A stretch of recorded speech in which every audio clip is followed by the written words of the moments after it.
안녕하세요. 사연을 부탁해입니다. 오늘의 사연을 소개하겠습니다. 대학을 졸업하고 전공에 맞는 회사에 들어갔지만 학교에서 공부할 때와는 다르게 제 적성에 맞지 않는다는 것을 깨달았습니다.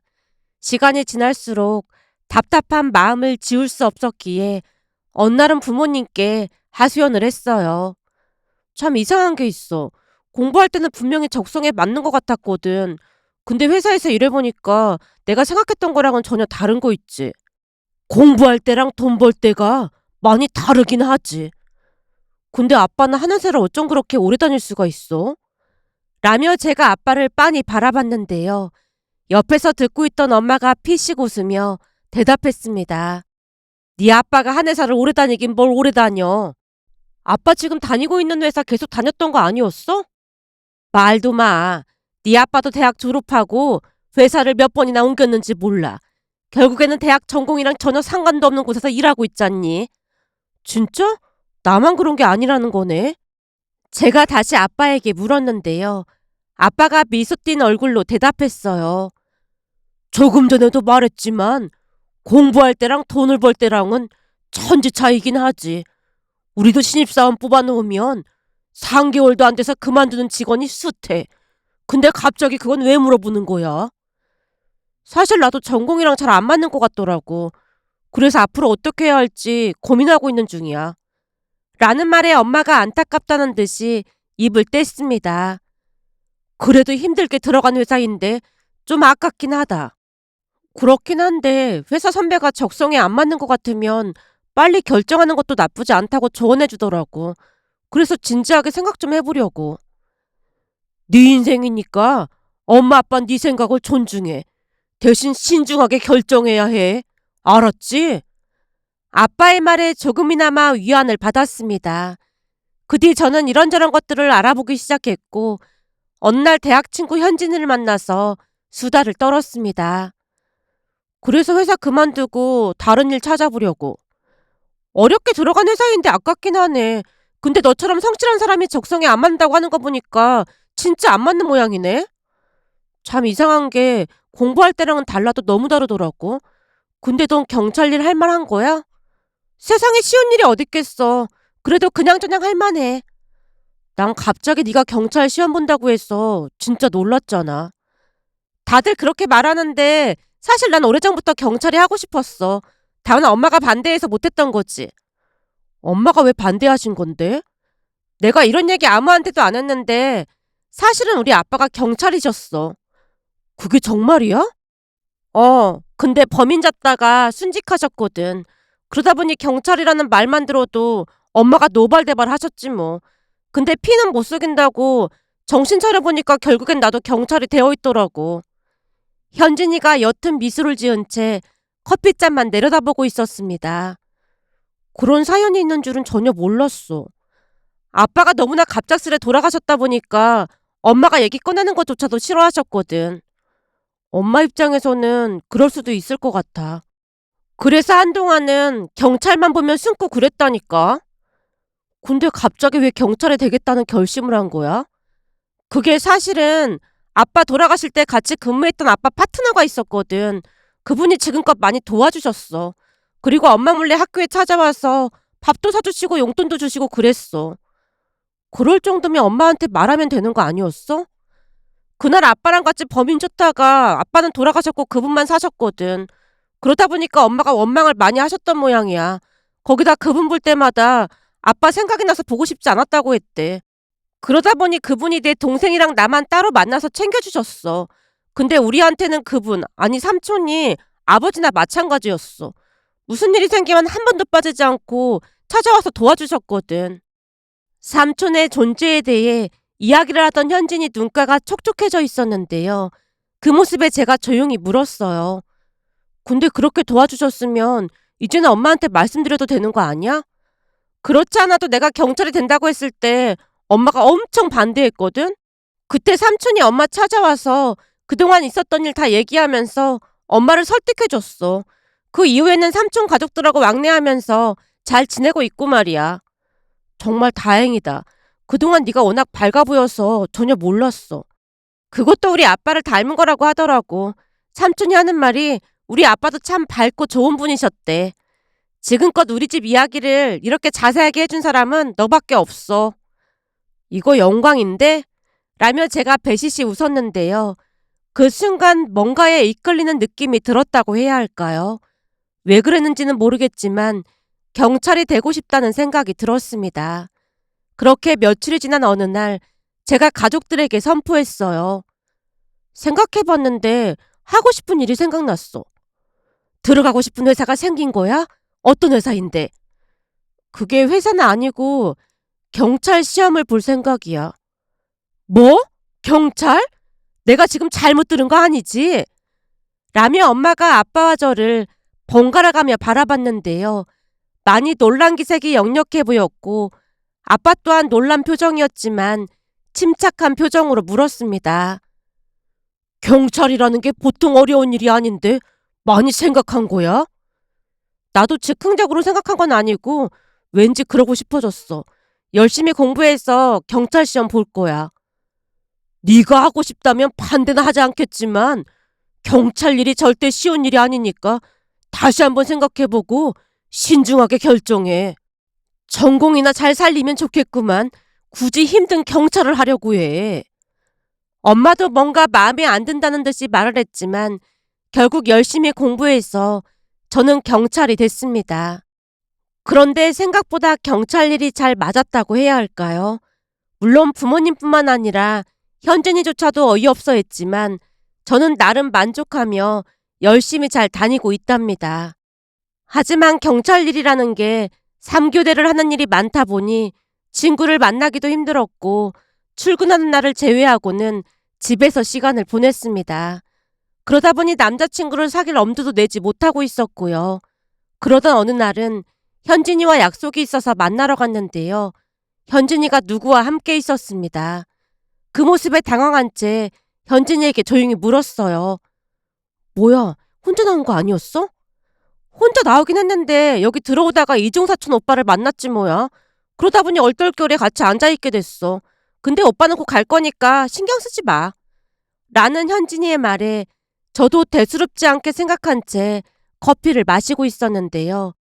잠시 후 현진이 이종사촌 오빠가 제게 단도직입적으로 물었어요. 저기 보영씨, 혹시 연락처 좀 받을 수 있을까요? 제 연락처요? 네, 보영씨만 괜찮다면 연락하면서 지내고 싶어서요. 죄송한데 제 직업이 경찰이다 보니까 교대 근무를 해서 연락하기 어려울 거예요. 난 괜찮은데 연락처 좀 주면 안 될까요? 사실 저도 경찰대학에 가고 싶었는데 집에서 반대가 심해서 못 갔거든요. 그러다 보니 보영 씨한테 더욱 관심이 가서요. 라는 말에 제가 현진이를 바라봤는데요. 현진이가 눈을 감았다 떴다 하고 있었어요. 그 모습을 보며 연락처를 주라는 말인 줄 오해를 한 채 제가 연락처를 건넸고 현진이 사촌오빠가 인사를 하고 카페를 나갔습니다. 그런데 오빠가 카페를 나가자마자 현진이가 답답하다는 듯이 말했어요. 내가 계속 눈 깜빡이는 거 못 봤어? 봤지. 그래서 연락처 건넸잖아. 아무튼 넌 눈치 없는 건 알아줘야 해. 설마 그럼 연락처 주지 말라고 깜빡인 거야? 난 사촌 오빠라고 하길래 별 의심 없이 줬는데 저 오빠 이상한 사람이었던 거야? 놀란 채 제가 눈만 꿈뻑이고 있자 현진이가 긴 한숨을 내쉬다 대답했어요. 오빠가 이상한 게 아니라 이모가 이상한 거지. 이모라고 하면 저 오빠 엄마인 거지? 맞아. 근데 우리 이모가 많이 별스러워. 뭐가 별스럽다는 건데? 엄청 무섭고 그런 거야? 아니, 그런 것보다는 아들에 대한 집착이 어마어마하지. 거기다 오빠도 효자고 말이야. 아까 오빠가 말했듯이 오빠는 경찰대학에 가고 싶어 했거든. 근데 이모가 시금을 전폐하고 난리를 쳐서 결국 포기했어. 물론 그 심정이 이해가 안 되는 건 아니지만 그렇다고 쳐도 이모는 좀 많이 별스러운 편이야. 근데 오빠가 네 연락처 달라고 하길래 깜짝 놀랐잖아. 그러니까 오빠가 연락해서 사귀자고 해도 넌 대놓고 거절해야 해. 내 말 무슨 말인지 알겠지? 이모가 그렇게 이상한 거야? 이상하다기보다는 엄청 피곤한 스타일이야. 그러다 보니까 우리 엄마랑도 사이가 안 좋고 말이야. 난 네가 저 집 사람들이랑 엮이지 않았으면 좋겠어. 이모 성격에 엄청 시집살이 시킬 게 분명하거든. 오늘 처음 만난 사람인데 진도를 너무 많이 나간 거 아니야? 제가 어이없다는 듯이 피식 웃었는데요. 지금 생각해보면 앞으로 무슨 일이 일어날지 현진이는 이미 예상하고 있었던 게 아닌가 싶네요. 그 뒤 현진이 사촌 오빠가 정말로 연락을 해왔거든요. 물론 제가 정중하게 거절을 했지만 그럴수록 더욱 적극적으로 다가왔습니다. 처음에는 대수롭지 않게 생각한 채 문자를 보내면 받아주곤 했는데요. 그는 유머 감각이 뛰어난 사람이었습니다. 가끔 문자를 보낼 때마다 빵빵 터지곤 했으니까요. 그러다 보니 저도 조금씩 마음을 열기 시작했고 얼마 뒤 우리는 연인 사이가 됐습니다. 남친은 정말 대단한 사람이었는데요. 3교대를 하는 저를 위해 근무하는 곳까지 자주 찾아왔고 오며 가며 간식 같은 것도 자주 사다 줬습니다. 그동안 집과 경찰서만 오가던 제게 있어 남자친구는 담비와도 같았다고 해야 할까요? 힘들 때마다 항상 즐거움을 주곤 했습니다. 하지만 우리가 연인이 됐다고 하자 현진이가 안타까운 표정을 지었어요. 결국 그렇게 된 거야? 하긴 그날 진표 오빠가 네 연락처 물어볼 때부터 예상하긴 했어. 우리가 사귀게 될 거라는 걸 예상했단 말이야? 그게 사실은 진표 오빠가 유머 감각도 있고 엄청 잘 챙기는 성격이거든. 오죽했으면 우리 엄마도 이모는 싫어하는데 진표 오빠는 좋아하거든. 오빠가 워낙 말도 잘하고 재밌고 그렇잖아. 그러다 보니 걱정이 됐는데 역시나 그렇게 됐구만. 뭐야, 그렇게까지 걱정했단 말이야? 그때도 말했지만 진표 오빠만 놓고 봤을 때는 괜찮은데 이모가 끼게 되면 참 골치 아파지거든. 그러다 보니까 내 입장에서는 걱정이 될 수밖에 없잖아. 되도록이면 엮이지 않았으면 했거든. 오빠가 효자인 것도 영 걸렸고 말이야. 근데 그렇게 됐다고 하니까 별 수 없는 거 아니겠어? 그치만 뭔가 이상하다는 생각이 들면 바로 도망치는 거야. 알았지? 진표 씨 어머님을 아직 한 번도 만나뵌 적이 없는데 마치 만나뵌 것 같네. 암튼 너무 걱정하지 마. 라며 제가 현진이를 안심시켰습니다. 그렇게 우리는 2년 동안 잘 만나왔습니다. 그러는 동안에 현진이 말을 떠오르게 하는 일들도 있었는데요. 가장 이상했던 것은 데이트를 하는 동안 남친 어머니에게 전화가 오면 중간에 양해를 구하고 곧장 집으로 갔습니다. 그날도 크리스마스 이브였기에 둘이 같이 밥을 먹고 오랜만에 극장에서 영화를 보고 있었어요. 그런데 영화를 보는 내내 계속해서 전화가 걸려왔습니다. 결국 전화가 신경 쓰였던 모양으로 남친이 제게 화장실을 다녀오겠다며 나갔는데 한참이 지나도 오지 않았습니다. 걱정이 돼서 왜 안 들어오냐고 살짝 문자로 물었는데요. 남친이 기가 막힌 문자를 보내왔어요. 보영아, 엄마가 마트에 갔다가 짐이 무거웠는지 들어달라고 해서 짐 들어드리고 다시 극장으로 가고 있으니까 곧 도착할 거야. 라는 문자를 보내왔고 순간 내용을 잘못 읽었나 싶어서 몇 번이나 다시 읽었는지 모르겠습니다. 남친의 문자 내용에 어이가 없어서 영화를 보던 중에 밖으로 나가서 남친을 기다리고 있었는데요.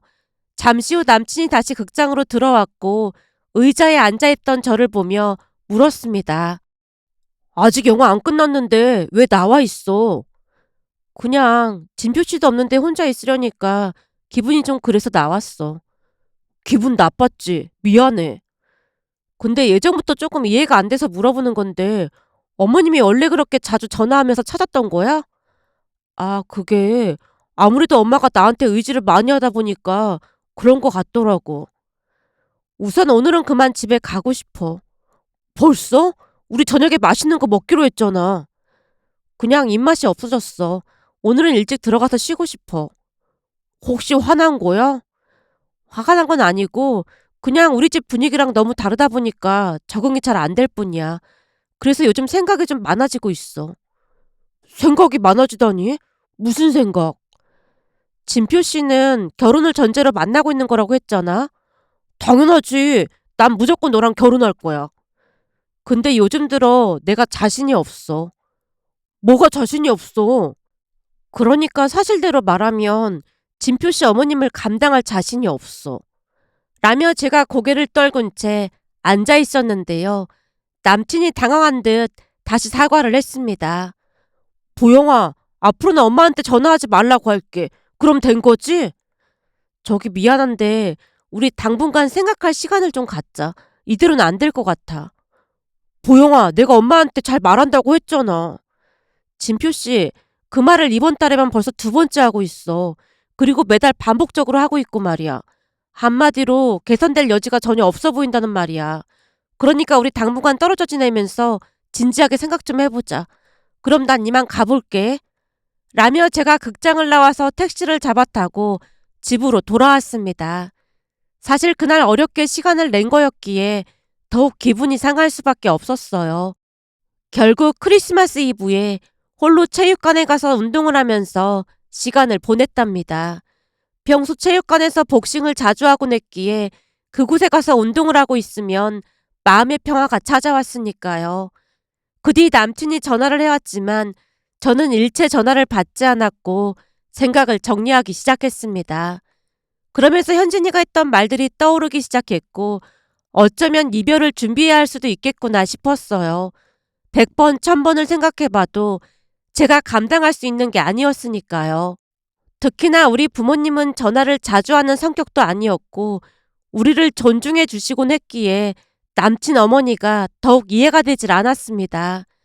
그렇게 며칠이나 지났을까요? 어느 날 남친이 경찰서 앞으로 찾아왔고 퇴근 후 대화를 나누기 시작했습니다. 저기, 그동안 내가 많이 잘못한 것 같아. 미안해. 진표 씨, 지금 미안하다고 해서 넘어갈 일이 아니야. 알아. 그래서 나도 생각 많이 해봤어. 우리 엄마랑 대화도 많이 했고 말이야. 엄마가 너한테 미안하다고 전해달라고 하시더라고. 어머님께서 그랬단 말이야? 어, 그동안 나한테 의지를 많이 하셔서 그런 거라고 하시면서 앞으로는 절대 안 그러시겠다고 약속했어. 그러니까 화 풀어. 앞으로는 절대 전화 안 하실 거야. 라며 남친이 많이 미안한 듯 사과를 했습니다. 그런데 남친의 말처럼 그 뒤에는 남친 어머니가 전화를 하지 않았습니다. 결국 우리는 다시 예전처럼 만나게 됐고 한동안 문제없이 잘 지냈습니다. 사실 남친 어머니 전화 문제만 아니면 크게 문제될 건 없었으니까요. 그러던 어느 날은 남친이 말을 꺼냈어요. 내일이 엄마 생신인데 선물 좀 같이 골라줄 수 있어? 생신이셔? 그럼 나도 선물 하나 해드려야 하는 거 아닐까? 괜찮아. 그냥 선물 고르는 것만 도와주면 돼. 그래도 생신이라고 들었는데 모른 척하기 좀 그렇잖아. 라며 백화점으로 갔고 선물을 사서 들려보냈습니다. 그날 남친 어머니가 전화까지 해서 고맙다는 말을 했는데 분명 웃고 있는 것 같은데 왠지 모르게 목소리는 차가운 느낌이었다고 해야 할까요? 하지만 대수롭지 않게 생각하고 말았습니다. 그러던 어느 날은 제가 발령이 나는 바람에 본가에서 멀어지게 되었고 부모님께 말을 꺼냈어요. 아무래도 나가서 혼자 자취를 해야 할 것 같아. 혼자 지낼 수 있겠어? 교통도 그렇고 아무래도 여기서 다니기가 좀 힘들 것 같아. 어쩔 수 없지 뭐. 엄마 아빠랑 같이 집 알아보러 다니자. 라는 말에 며칠 뒤 부모님과 함께 집을 알아보러 다녔습니다. 그 뒤 저는 홀로 자취를 시작했고 그러면서 남친이 서서히 결혼 이야기를 꺼내기 시작했어요. 이왕 이렇게 된 거 우리 결혼할까? 결혼? 지금 여기서 우리 본가까지도 한참 걸리잖아. 그러니까 결혼해서 중간쯤에 집을 구하는 게 어떨까 싶어. 거기다 우리 둘 다 결혼 정년기이기도 하잖아. 그리고 알다시피 내 월급이 꽤 많은 편이니까 경찰 일 힘들면 결혼하고 난 뒤 그만둬도 돼. 예전에는 잘 몰랐는데 상규다는 것도 힘들어 보이고 해서 하는 말이야. 난 일은 계속 할 생각이니까 그런 걱정 안 해도 돼. 알았어. 그건 알아서 하면 될 것 같고 그럼 양가 인사부터 드리자. 라며 남친이 들뜬 목소리로 말했습니다. 그 뒤 우리는 양가 부모님께 인사를 드렸어요. 우리 부모님은 남친이 마음에 드는 모양으로 시종일관 한바구음을 지었는데요. 부모님 입장에서는 남친이 직업도 좋고 뭐 하나 나무랄 데가 없어 보였으니 당연히 마음에 들 수밖에요. 그리고 얼마 뒤 남친 집에 인사를 갔는데 남친 부모님도 반갑게 맞아주시며 즐거운 시간을 보내다 돌아왔습니다. 남친 어머니 때문에 걱정을 많이 하긴 했지만 말투가 조금 차가운 것 빼놓고는 큰 문제 없이 잘 다녀왔습니다. 그런데 그 뒤 시간이 얼마나 지났을까요? 어느 날 남친이 눈치를 보며 말을 꺼냈습니다. 보영아, 내가 할 말 있는데 말이야. 할 말? 무슨 할 말? 엄마가 딸이 없다 보니까 네가 참 예뻐 보였나 봐. 정말? 그래서 엄마는 너랑 친해지고 싶은 모양이더라고. 어머님께서 그렇게 생각해 주셨다니까 다행이네. 라며 제가 해맑게 웃고 있었는데요. 남친이 무슨 말인가를 꺼낼까 말까 고민하다가 힘겹게 말을 꺼냈어요. 근데 엄마가 네 자취방 구경하고 싶다고 하는데 그건 좀 어렵겠지? 내 자취방을 왜 보고 싶어 하시는 거야? 엄마 말로는 당신이 자취 그런 걸 해본 적이 없어서 그런지 신기하고 그렇다고 하더라고. 그래서 딸 자취방 구경 가듯이 자취방에서 밥도 해먹고 차도 마시고 그러고 싶은 모양이야. 근데 네가 싫다고 하면 강요하지는 말라고 하셨어. 그래? 좀 당황스럽긴 한데 숨기고 그럴 건 없으니까 정 궁금하시면 놀러 오시라고 해도 돼. 정말 그래도 돼? 불편하지 않겠어? 집에서 같이 식사 한 끼 하는데 불편할 게 뭐가 있겠어. 근데 간단하게 음식 준비는 해야 하지 않을까? 그냥 간단하게 준비하면 되지 뭐. 라는 남친 말에 방문 날짜와 시간을 정했습니다. 그런데 그날 기가 막힌 일이 일어날 줄 누가 알았겠습니까? 시간이 지나 남친과 남친 어머니가 오기로 한 날이 되어서 부랴부랴 음식 재료를 산 뒤 열심히 음식을 만들고 있었는데요. 다행히 요리가 거의 끝나갈 무렵 초인종이 울렸습니다. 음식을 하고 있던 중이었기에 부랴부랴 문을 열고 남친 어머니에게 인사를 했지만 남친 어머니 표정이 싸늘하기 그지없었는데요. 그 모습에 잔뜩 긴장을 한 채 제가 입을 뗐습니다. 음식 준비 다 되어가니까 잠시만 기다려주시면 바로 준비하겠습니다. 라며 거실 소파로 안내를 했습니다.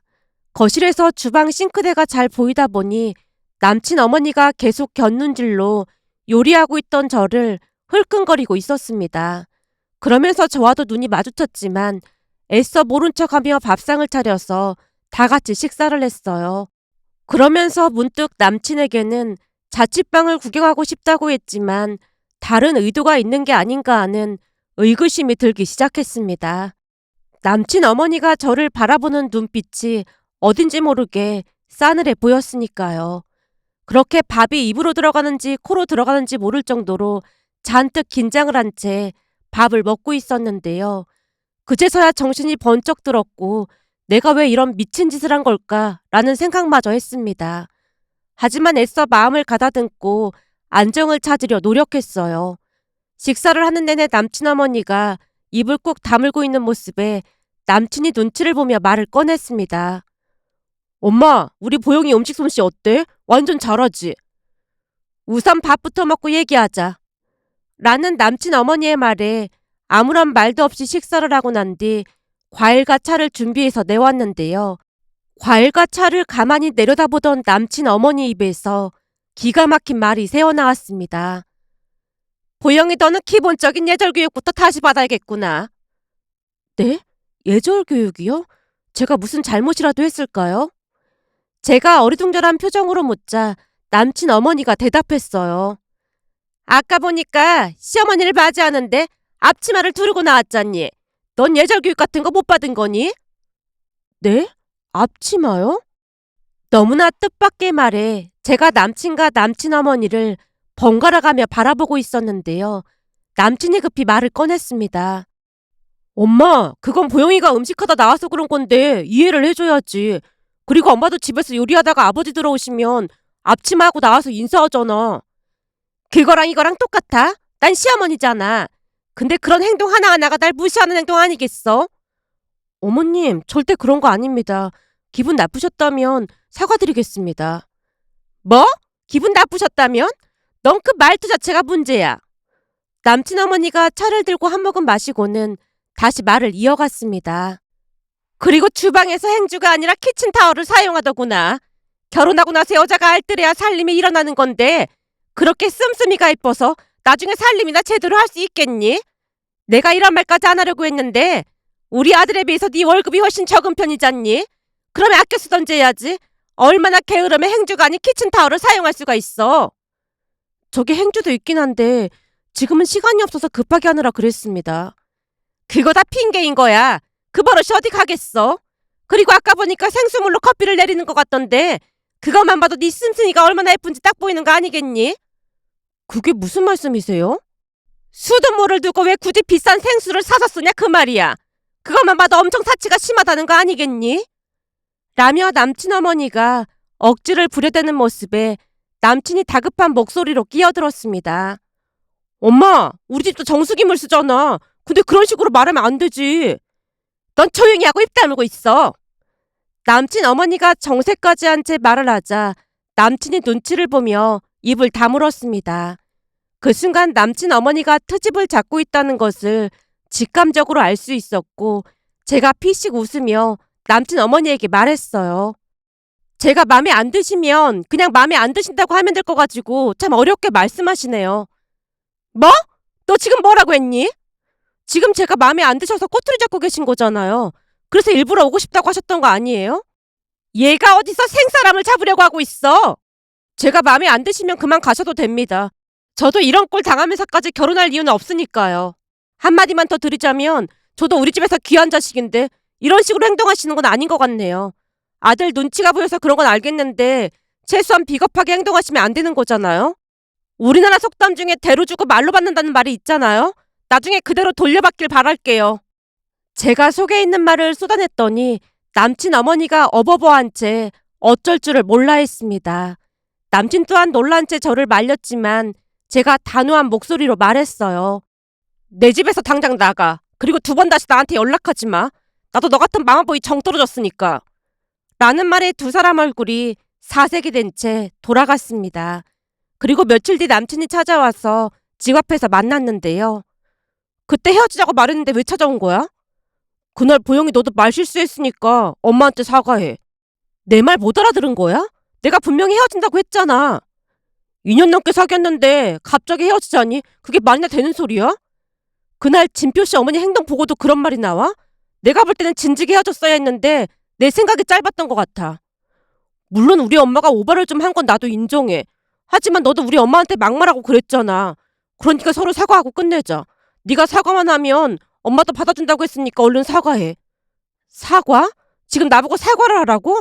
지금 제정신이야? 좋게 좋게 해결하자고 말하는 건데 넌 왜 이렇게 고집이 센 거야? 내가 볼 땐 엄마도 잘못했지만 너도 잘한 거 하나 없어. 그러니까 헤어지자고. 라며 제가 남친을 노려보고 있자 순간 남친이 돌변한 채 말했어요.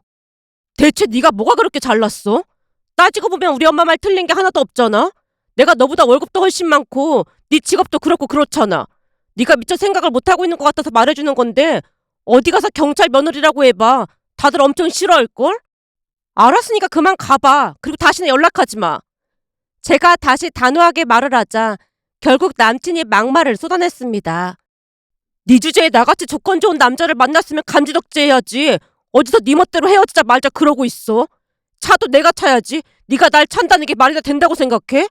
월급도 내 반토막밖에 안 되는 주제에 어디서 나대고 있어. 라며 남친이 눈까지 희번덕거리며 소리치는 모습에 제가 조용히 주먹을 움켜쥐고 말했습니다. 하는 거 보니까 조금 있으면 한 대 치겠다. 이왕 이렇게 된 거 한판 붙어볼까? 내 취미가 복싱인 건 알고 있겠지. 할 줄 아는 운동이라고는 하나도 없으면서 진짜 한번 붙어볼래? 들어와 봐. 그 순간 왜 그랬는지는 모르겠지만 제가 순식간에 복싱 자세를 취했습니다.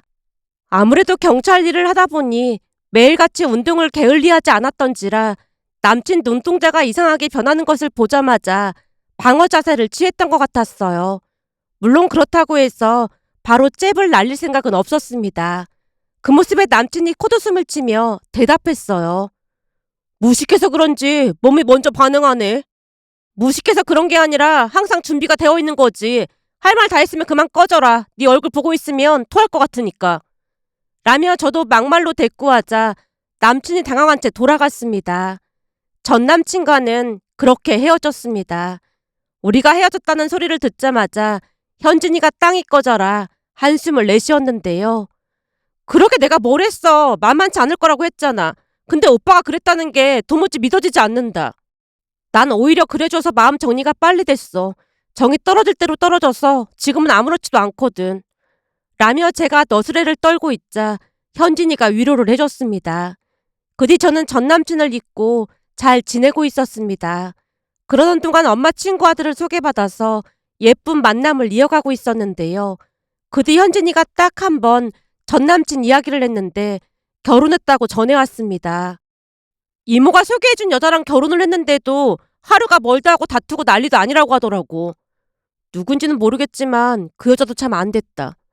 근데 그 여자도 성격이 진짜 장난이 아닌가 봐. 그 바람에 이모가 병원에 입원까지 했대. 며느리랑 싸워서 입원까지 했단 말이야? 이모 성격도 만만치 않은데 며느리도 딱 그런 며느리가 들어왔나 보더라고. 결국 그 사이에서 오빠만 죽어난다고 하더라고. 암튼 이모도 참 대단하다니까. 내가 이런 말을 하는 이유는 너 진표 오빠랑 헤어지길 진짜 잘했다는 말을 하고 싶어서 그래. 진짜 큰일 날 뻔했다니까. 라며 현진이가 고개를 절레절레 흔들었습니다. 그렇게 몇 달이 더 지나갔는데요. 어느 날 기가 막힌 일이 일어났습니다. 전 남친과 헤어진 뒤 다시 발령을 받아서 이동을 했었는데요.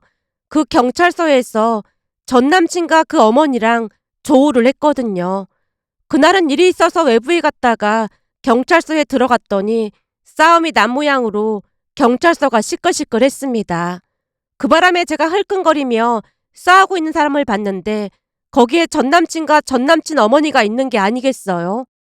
어찌나 놀랐던지 제가 귀를 기울인 채 들어봤더니 전 남친 어머니가 며느리 친정에 쫓아가서 난장판을 만들어놨다고 합니다. 그 사람들 모습을 자세히 지켜봤더니 전 남친 어머니와 장모로 보이는 사람이 정말 크게 싸웠던 모양으로 머리부터 발끝까지 성한 데가 없어 보였어요. 우선 머리가 헝클어진 건 말할 것도 없었고 전 남친 엄마는 신발조차 신고 있지 않았거든요. 너무나 어처구니가 없어서 다른 동료에게 물어봤더니 전 남친 어머니랑 며느리가 다툰 모양인데 며느리가 짐 싸서 친정으로 갔다는 말에 분개한 채 쫓아가서 쑥대밭을 만들어놨다고 합니다. 결국 전 남친 장모가 고소한다고 난리가 났고요. 그냥 듣고만 있어도 사돈집에 가서 어떻게 했을지 짐작이 되고도 남았습니다. 그런데 잠시 후 전 남친이 뒤를 돌다 저와 눈이 마주쳤습니다. 전 남친이 당황한 채 어쩔 줄을 몰라 하고 있었는데 전 남친 어머니도 저를 봤던 것인지 급히 손으로 얼굴을 가리고 있었어요. 그 모습에 헛웃음이 새어나와 참느라 애를 써야만 했답니다. 그러면서 그때 자취방으로 초대한 게 신의 한 수가 아니었을까 하는 생각과 함께 전 남친 어머니에게 감사한 마음마저 들었습니다. 세상을 살다 보니 무슨 이런 일이 있을까 싶어 이렇게 글 남겨봅니다. 오늘의 사연은 여기까지였습니다. 즐겁게 보셨다면 구독, 좋아요 부탁드립니다. 고맙습니다.